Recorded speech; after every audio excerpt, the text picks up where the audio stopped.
満月残念言うから6個に症状と答えてください。で歩幅に合わせますから。分かった？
甲州大東第5幕の金城天皇慶祝奉賛一天太平司会聖筆空和順々国土安穏本尊所存以降倍増人弁大使法案者属甲州一同家内安全身体健勝各願成就甲州安全諸難消滅内地崩壊利益周辺右三世を抜きんで謹んで記念し立てますの上で何のごとし令和元年9月23日大東の天夏大峰山寺御地発出山って申す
吉水神社宮司の佐藤勝彦様より言葉を頂戴いたしまして、スタートしたいと思います。よろしくお願いします。ちょっとお寺みたいなそう思ってます。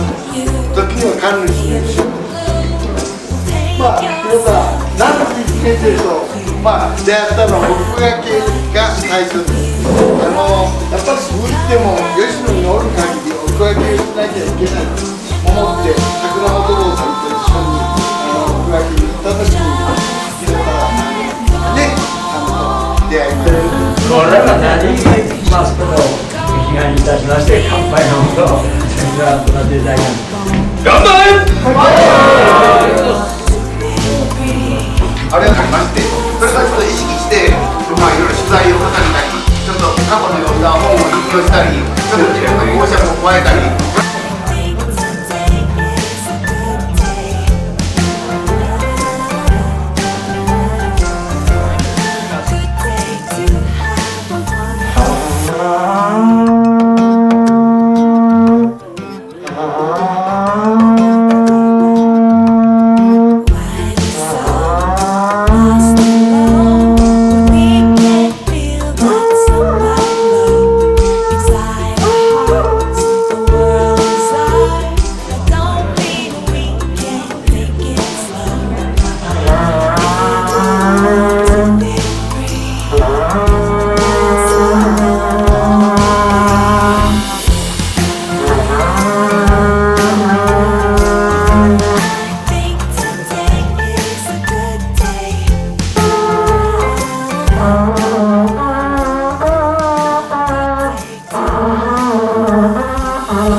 Thank you.